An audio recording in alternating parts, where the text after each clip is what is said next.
یہ ہے جہاں نیوز۔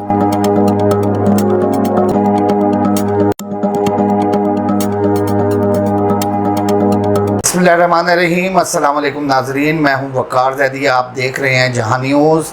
آج میرے ساتھ موجود ہیں سینئر تجزیہ نگار آصف شاہ صاحب، اور ہم اس جانب پروگرام کرنے کے لیے جا رہے ہیں کہ اس ٹائم ملک میں اگر لاقانونیت اور بے روزگاری کی بات کی جائے تو وہ بہرحال آپ سب کے سامنے ہے، بہت زیادہ ہے، تو دوسری جانب جہاں روزگار کے مواقع ہیں ہماری عوام کو حاصل ہیں، حکومت کی پالیسیاں اور حکومت کے کچھ اکابرین اس نتیجے پہ پہنچے ہیں کہ ملک بھر میں کئی ہزار پہ مشتمل برانچوں والا ادارہ یوٹیلیٹی اسٹور کارپوریشن کو ختم کرنے کی باتیں سامنے آ گئی ہیں۔ نہ صرف بے روزگاری میں اضافہ ہوگا بلکہ عوام کو سستے داموں اشیاء کی فراہمی کا جو حکومت کا وعدہ ہے وہ بھی کسی حد تک ثبوتاس نظر آ رہا ہے، جب تک کہ حکومت مزید ریلیف دینے کے لیے کوئی نیا اعلان نہیں کر دیتی۔ تو اسی جانب ہم اپنے مہمان آصف شاہ صاحب سے بھی بات کریں گے۔ السلام علیکم آصف شاہ صاحب۔ شاہ صاحب خیریت سے ہیں؟ بالکل، آپ سنائیں، آپ کیسے ہیں؟ اللہ کا شکر ہے، کرم اس کی ذات۔ کئی دنوں کی نسبت آج اور کل کا موسم بڑا گرم ہے، کیا اس کے اثرات آپ تک بھی آئے ہیں؟ یقیناً آئے ہیں، یوٹیلیٹی اسٹور ملازمین پہ تو آئے ہیں بہرحال۔ بے شک۔ تو اچھا سر، ایک چیز یہ بتائیں کہ مجھے تو پہلے تو آپ مجھے یوٹیلیٹی اسٹور کی تاریخ بتا دیں، کب یہ ادارہ قائم ہوا، اس کے مقاصد کیا تھے، اور حکومت چلیں وہ سوال ہم بعد میں کریں گے، لیکن مجھے پہلے آپ اس کی تاریخ ضرور بتائیں۔ شاہ صاحب بڑا شکریہ، آپ نے مجھے انوائٹ کیا۔ یہ 1971 کی بات ہے، جب حکومت نے سوچا کہ کچھ ویلفیئر اسٹور ہونے چاہیے عوام کی بہتری کے لیے، تو اس وقت 20 اسٹور بنائے گئے۔ اسٹاف ویلفیئر آرگنائزیشن کے نام سے یہ ادارہ کی بنیاد رکھی گئی، اور یہ وقت کے ساتھ ساتھ پھلتا پھولتا گیا، اور بالخصوص جنرل مشرف کے دور میں اس کو مزید پھیلایا اس لیے گیا کہ اس نے کہا کہ جو فرانچائز اس کا لینا چاہتے ہیں وہ فرانچائز لے لیں، تاکہ اس کی جو برانچز ہیں مختلف اور دور دراز علاقوں تک پہنچ سکے اور اس کا فائدہ عوام میں اٹھا سکے۔ بڑی اچھی سوچ تھی جنرل پرویز مشرف صاحب کی، سرمایہ کاری بھی ہوگی اس حکومت میں۔ ہاں، تو وہ انہوں نے اس کو پھیلایا اور خوب پھیلایا، بڑا اچھا پھیلایا، لیکن اس کے بعد اس کا نام یوٹیلیٹی اسٹور رکھ دیا گیا، اور یہ جو ہے یہ پاکستان صنعت اور پیداوار کی جو منشی ہے ہماری منشی آف انڈسٹری اینڈ پاور، اس کے انڈر یہ کام کر رہا ہے، اور بڑے اچھے طریقے سے کام کر رہا تھا حکومتی لیول پہ۔ حکومت تو ہر وقت چاہتی تھی کہ عوام کو ریلیف ملے، لیکن جو حال اس کے ملازمین نے کر دیا اس کا، اس وقت لوگ خود یہ کہتے تھے، جب لوگ لائنوں میں لگے ہوتے تھے سخت گرمی میں، تو لوگ خود کہتے تھے اس اتنے سبسڈی دینے کے باوجود اگر 50 ارب کی سبسڈائز کیا گیا ایٹم، تو اس کو مارکیٹ میں پھینک دینا چاہیے تاکہ وہاں پہ عوام کو سستا ملے اور ہر جگہ سے ملے، لیکن ایسا نہیں کیا گیا، اور آخر کار ان کے جو خرابیاں دن بدن بڑھتی چلی گئیں۔ میرا خیال ہے اس کے اندازے کے مطابق کہ حکومت نے سوچا کہ اس کو بند ہی کر دینا چاہیے، چونکہ یہ عوام کے پیٹ کے اندر یہ لقمے نہیں جاتے، بلکہ یہ پی این سے لے کے چیئرمین یوٹیلیٹی اسٹور تک یہ جاتے ہیں، اور ہر ایک اپنا پیٹ اپنے جتنے اس کے حقوق ہیں، جتنے اس کے اختیارات ہیں، اس کے مطابق وہ پیٹ بھرتا ہے۔ اور کئی لوگ تو ہر رمضان میں، چونکہ یہ زیادہ تر جو اس کا دیا جاتا ہے ریلیف سبسڈائز کیا جاتا ہے وہ کیا جاتا ہے رمضان میں، تو اس میں تو سوچیں نا کہ جتنے بھی اسٹور مینیجر ہیں، اسٹور کی جو ملازمین ہیں، اور اس طرح جو اوپر ہے زونل مینیجر ہے، باقی سب مینیجر ہیں، وہ سارا اتنا کھاتے ہیں۔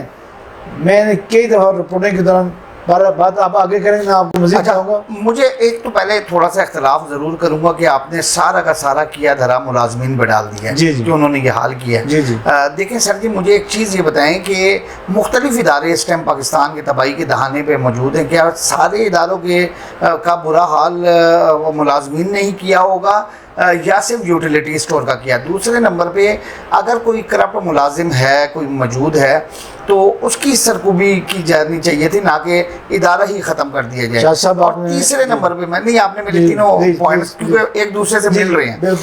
تیسری چیز مجھے یہ بتائیں کہ اگر ملازمین نے یہ حال کر دیا ہے تو اوپر والے کیا کر رہے تھے؟ ابھی آپ نے ساتھ اپنے اس جواب میں یہ بھی بتایا کہ اوپر تک یہ معاملہ ہے، ایسے ہی کس انداز میں کرتے تھے یہ؟ مثلا ایک ان کو ایک چیز مل رہی ہے بیچنے کے لیے، تو وہ کس طرح کر سکیں گے کہ وہ کرپشن کریں اس میں؟ کیا وہ دیکھیں چوری ہوگی تو اس کی لازمی سی بات ہے کوانٹٹی میں کوئی اس میں تعداد میں فرق آئے گا تو پکڑ تو ہو سکتی ہے، اتنے بڑے بڑے ادارے آڈٹ کرتی ہیں۔ سر بڑی اچھی بات کی کہ کیا یہی ادارہ کرپٹ ہے یا سارے ہی ادارے کرپٹ ہیں؟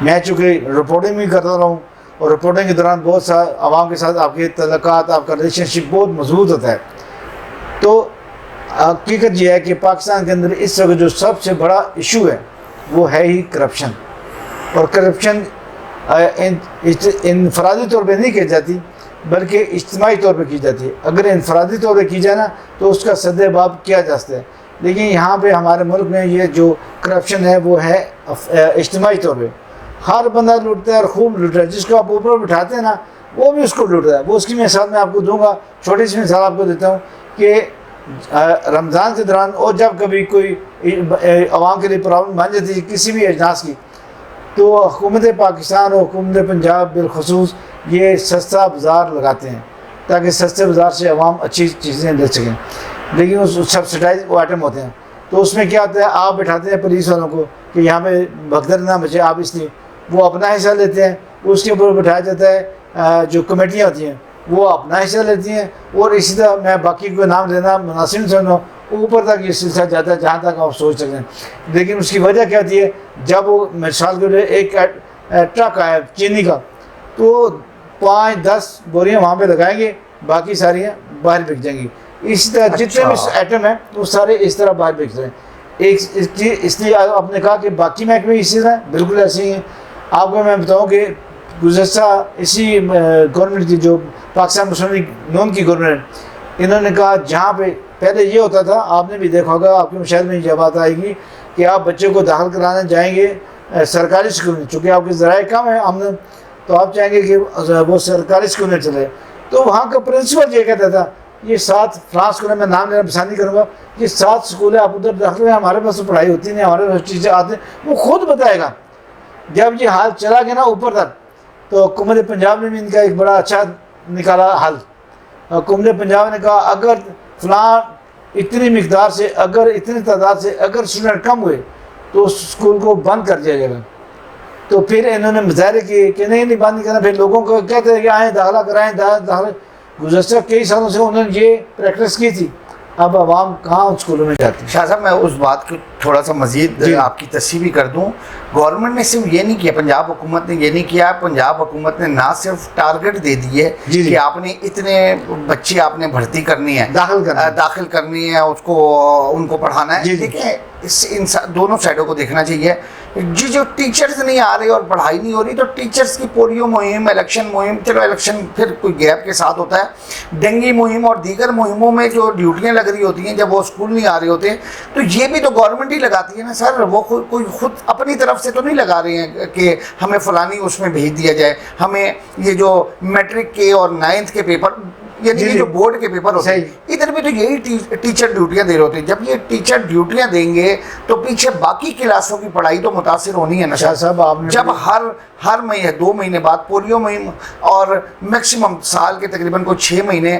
ڈینگی عروج بھی ہوتا ہے اور پھر 3 مہینے اس کے احتیاطی تدابیر کے لیے، جب آپ اس میں بھی ان کو کھپا دیں گے تو پھر سر پڑھائی تو متاثر ہونی ہے نا، اور یہ جو کھپائی ہوتی ہے یہ گورنمنٹ کی طرف سے ہی ہوتی ہے۔ دوسری جانب ناقص کارکردگی پہ، رزلٹ پہ انہیں ٹیچرز کے خلاف کارروائی ہوتی ہے، تو کیا آپ سمجھتے ہیں کہ یہ صحیح ہو رہی ہے؟ لیکن میں آپ کی اس بات سے اتفاق نہیں کرتا ہوں کسی حد تک، چونکہ جو چیزیں بھیجے جاتے ہیں نا وہ ایک خاص کریکولم ہوتا ہے، خاص ایک سسٹم ہوتا ہے، وہ آج سے نہیں ہے، وہ پچھلے کئی سالوں سے، ٹھیک ہے، اور بڑی اچھی آپ بھی پڑھے سرکاری اسکول میں خود سرکاری اسکول میں پڑھا ہوں، بڑا اچھا پڑھاتے تھے، بڑا اچھی پڑھائی ہوتی تھی۔ اس وقت یہ ہمارے پاس اس وقت ٹی بی کے ٹیکے لگا کر، چیچے کے جسے کہتے ہیں وہ ٹیکے لگا کرتے تھے، اور سر بہت سے اس وقت بھی یہ مسائل ہوتے تھے، سیلاب آ جاتے تھے، اس سے ڈیوٹیاں لگ جاتی ہیں، لیکن حکومت کو اس کو پتہ ہوتا ہے، منسٹری آف ایجوکیشن کو، کہ کتنا نصاب ہے اور کتنا پڑھانا ہے انہوں نے، تو وہ نصاب اگر اچھے طریقے سے پڑھائیں تو کم از کم 3 دفعہ وہ نصاب ریپیٹ ہو سکتا ہے، اور لیکن اسکولوں کے اندر کم از کم 2 دفعہ تو ریپیٹ لازمی ہوتا ہے. تو ایسی بات نہیں ہے کہ وہ خیر نصاب ریپیٹ پہ تو پرائیویٹ اسکول والے شور مچا رہے ہیں کہ ہمارے پاس ٹائم نہیں ہوتا، چھٹیاں ہو جاتی ہیں کبھی سردیوں کی کبھی گرمیوں کی، پھر ملک میں کوئی مظاہروں کا سلسلہ ہو جاتا ہے، کوئی بھی کسی بھی حوالے سے بتائیں کہ جو اتنا بندہ بے روزگار ہو رہا ہے کہ جو پرائیویٹ اسکول جو کہتے ہیں نا ان کے اور بڑے لانجے ہوتے ہیں پنجابی میں. اب تو ہم ڈیسائیڈ کر چکے ہیں نا جی کہ ہم اس پہ ایک الگ ہی پروگرام کریں گے، کیونکہ اور وہ تھوڑا سا طویل بھی ہو سکتا ہے جس طرح آپ کے اور میرے میں اختلافات پائے جا رہے ہیں. اچھا سر جی مجھے یہ بتائیں کہ یہ کتنے ایک ملازمین ہیں اس میں اس ٹائم پورے پاکستان میں یوٹیلیٹی اسٹور، اور اس سے ریلیٹڈ کافی ایسے بھی ہوتے ہیں نا جیسے کہ آپ کے ٹرک استعمال ہو رہے ہیں بار برداری کے لیے سامان لانے کے لیے، وہ ملازم تو نہیں ہوتے لیکن کم از کم ان کو بھی کچھ نہ کچھ مل رہا ہوتا ہے. گھرانے جو یوٹیلیٹی اسٹور کے ساتھ منسلک ہیں وہ کتنے پرسنٹ بن جاتے ہیں، کتنے تعداد بتائیں، اور کہ کل کو یہ بند ہوگا تو کتنے لوگوں کے روزگار متاثر؟ میں اس کی اہمیت جیسے آپ نے کہا، میں آپ کو اس کی اہمیت بتا دوں. یہ بڑا اچھا پروجیکٹ تھا، وہ بڑے ہی اچھے طریقے سے، جیسے شروع میں یہ شروع ہوا تھا اسٹاف ویلفیئر آرگنائزیشن کے حوالے سے، اور اس کے بعد یہ آگے یوٹیلیٹی اسٹور کے حوالے سے. تو یہ بہت اچھا پروجیکٹ ہے، بڑے بہترین پروجیکٹ ہے، اور اس میں بڑے اچھے طریقے سے ڈسٹریبیوشن بھی مانی جاتی ہے، بڑے اچھے طریقے سے کی جاتی ہے. لیکن کرپشن کا ایک اتنا بڑا ایلیمنٹ ہے جو اس سے کئی گنا زیادہ. اگر ویلفیئر 10% ہو رہی تھی تو جو اس کے اندر کرپشن ہے وہ 200% ہو رہی تھی. دیکھیں ابھی بے انکم سپورٹس پروگرام چل رہا ہے، تو وہاں پہ آپ آئی ڈی کارڈ دکھا کے اپنی جو سبسڈائز آئٹم ہے وہ لے سکتے ہیں. بے شک وہ تھوڑے کم ہوں گے یا زیادہ ہوں گے، اس سے ہماری بحث نہیں ہے، لیکن ایک طریقہ اگر موجود ہے، اسٹور موجود ہے، سہولت موجود ہے کہ آپ وہاں پہ اپنا یوٹیلیٹی اسٹور اپنا دکھائیں BIESP کا آئی ڈی کارڈ، تو وہاں سے آپ کو مل جائے گی. اسی طرح ایک کوشش کی گئی کہ شناختی کارڈ پہ، چونکہ کرپشن بہت زیادہ تھی تو کوشش کی گئی کہ آئی ڈی کارڈ پہ اس کو دے دیا جائے کہ وہ اپنا آئی ڈی کارڈ دکھائے اور 2 کلو چینی دے سکتا ہے، یا باقی اس طرح کے بہت سے مراد ہیں. لیکن کتنے لوگ ایسے تھے جو اپنا آئی ڈی کارڈ دکھانے کے باوجود جن کو نہیں ملتا. اگر دیکھیں بینک جو یوٹیلیٹی اسٹور کا مینیجر ہے یا اس کا کوئی ملازم ہے، وہ کہہ دیتے ہیں جی چینی نہیں آئی، تو آپ کیا کر سکتے ہیں؟ آپ کہاں پہ کمپلین کریں گے؟ ٹھیک ہے. اور کمپلین کرنے کی بات ہے تو ہم میڈیا والے ہیں، میں نے بارہا ان کی ویڈیو بنا کے اوپر بھیجی، میں نے ان کی رپورٹنگ کی، میں نے ان کی شکایتیں کی. ٹھیک ہے. اور یہ بہت سے لوگ ہیں، ان کے جو جنرل سیکرٹری صدر مسکین صاحب، وہاں تک مجھے جانتے ہیں کہ شاہ صاحب ہمیں آرام سے نہیں رہنے دیتے. جو کہ وجہ یہ ہے کہ مجھے کوئی تکلیف نہیں تھی، میں الحمدللہ سوید بشو بے شک، لیکن میں باعث سے لے سکتا ہوں. لیکن میں ان لوگوں کو دیکھتا تھا جو بوڑھے مسکین لائنوں میں لگے ہیں، اور 2 گھنٹے سے لائنوں میں لگے ہیں کہ ہم چینی دیں گے. اور جب چینی آتی تھی، اگر ایک ٹرک آتا تھا تو اس میں 10 بوریاں ان کو دے دی جاتی تھی، پھر لائن ختم کر دی جاتی تھی، سوری یہ بھی چینی، آٹا اور گھی ہمارے پاس نہیں ہے. نہیں سر، ویسے یہ لوگوں کا مطالبہ صحیح ہے کہ بے شک بند کریں نہ کریں، لیکن آپ وہی ریلیف باقی بازاروں پہ، باقی دکانوں پہ دیکھیں. شاہ صاحب آپ بھی ملازمت بھی کر رہے ہیں، کام بھی کر رہے ہیں، ہمارے ساتھ بھی وہی ہے. ہماری پہلی ترجیح یہ ہوتی ہے کہ جو بھی روزمرہ کی آئٹم ہے ہم نزدیک ترین دکان سے خریدیں، اس کو ہم پہنچا دیں گھروں تک اور اپنے کام کا آغاز کریں. اچھا دوسرے نمبر پہ، اب آپ کو پتہ ڈپارٹمنٹل اسٹور ہے، دوسرے نمبر پہ ہماری دوسری ترجیح یہ بھی ہوتی ہے کہ ایک ہی دکان پہ جائیں اور کافی چیزیں لے آئیں. تو یوٹیلیٹی اسٹور میں میں اس لیے اب میں اس بات پہ آ رہا ہوں کہ یوٹیلیٹی اسٹور پہ اکثر چیزیں آپ کو ملتی نہیں ہے نا. مثلا آپ کی خواہش ہے کہ میں نے چینی تو لازمی لانی ہے، آئل لازمی لے کے آنا چاہیے، لیکن ہاں اور باقی بھی چیزیں میں خرید لوں گا، لیکن ہو سکتا ہے باقی چیزیں مل جائیں جو آپ کے لیے اتنے امپورٹنٹ ہو، جو اصل چیز ہو وہ وہی نہ ملے، اور اگلی دفعہ وہ آپ لینے کے لیے بھی نہ جائیں نا. وہ آپ کہیں چلو یار تھوڑا تھوڑا گلی محلے سے بچے کو بھیج دو، اور وہ اس وجہ سے لوگ واقعی. شاہ صاحب میں الفاظ نہیں استعمال کرنا چاہتا ہوں ان کے لیے جتنے کوئی غصے میں نکالے جا سکتے ہیں. ایک اسٹور ہے جہاں پہ میں اس کا نام نہیں دیتا ہوں، جو میں نے کمپلینٹ بھی کی اوپر تک. وہ کیا کرتا تھا، میرا رپورٹر وہاں پہ گیا، انہوں نے کیا کیا کہ چینی جو ہے نا 5 کلو چینی کر لیں، 10 کلو چینی کر لیں، اس میں پنجابی میں سمجھتے ہیں کک، وہ ڈال کے نا اس میں روڑے چھوٹے چھوٹے ڈال کے نا وہ خراب کی ہوئی تھی. تو جب کوئی وہاں پہ چینی لینے جاتا تھا وہ کہہ رہے بھائی جان یہ چینی آ رہے ہیں ڈال دو آپ کو. سر جی شاہ صاحب آپ میرے سے خیر ماشاءاللہ سینئر ہیں رپورٹنگ میں بھی، لیکن میں خود بھی ایک چینی کے توڑے آتے تھے آپ کو یاد ہوگا 40 کلو یا 50 کلو کے، تو میں خود موقع پہ موجود تھا. یوٹیلیٹی اسٹور جو ایک توڑا آیا نا تو اس میں سے ایک مثال میں بتا رہا ہوں کہ 40 کلو کا وہ توڑا تھا یا 50 کا رکھ لیں، تو اس میں نا 48 کلو چینی پائی گئی. یہ میں صرف چینی کی بات کر رہا ہوں. یہ جو 2 کلو تھا نا پھر اس توڑے سے انہوں نے وہ 2 کلو کے اور 5 کلو کے پیکٹ بنانے تھے. تو سر اس 2 کلو کو پتہ ہے ایڈجسٹ کس نے کیا؟ ان ملازمین نے کیا. لیکن آپ انصاف دیکھیں، ہم تو کل کو کہیں گے کہ جس نے توڑا بنایا ہے نا ٹھیک ہے، وہ جو پیکٹ بنائی ہیں تو اس نے ہمیں 2 کلو پورا نہیں دیا، اس نے تھوڑا سا وہ بھی ڈنڈی ماری. لیکن شاہ صاحب آئے بھی 2 کلو کم تھے نا سر. وہی میں بات کر رہا ہوں. آپ بات کریں 50 kg کا توڑا تو اس میں 2 کلو کم تھا. تو آگے کیا ہوا؟ آگے انہوں نے ہر 1 کلو پہ نا 50 گرام کم کر دیا.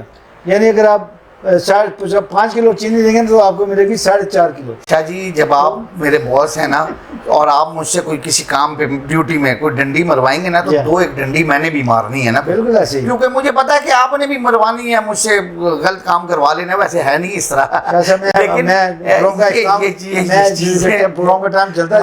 مجھے ملازمین کا بتائیں ذرا. پہلے سر چولہے جلانے بھی آگے ہیں. میں وہ بھی ایک بات کر کے آپ کی بات کا جواب دے دوں کہ چیئرمین یوٹیلیٹی اسٹور خود کہتا تھا جب میڈیا والے چھاپے لگاتے تھے ان کو تنگ کرتے تھے تو اس کے ورڈنگ ہے جو میڈیا میں چلے ہیں اخبار میں پرنٹ ہوئے ہیں، وہ کہتے تھے اس کو ان جو آتے ہیں رپورٹ ان کو 5 کلو چینی. وہ اس نے اپنے مینیجرز کو ڈانٹا کہ آپ کیوں ان کے پیچھے، ان کو 5 کلو چینی دے دو یہ چپ کر دیں گے، ان کی اتنی اوقات ہے. یہ میڈیا کو اس نے کہا تھا اور میڈیا میں یہ بات بڑی دور تک چلی.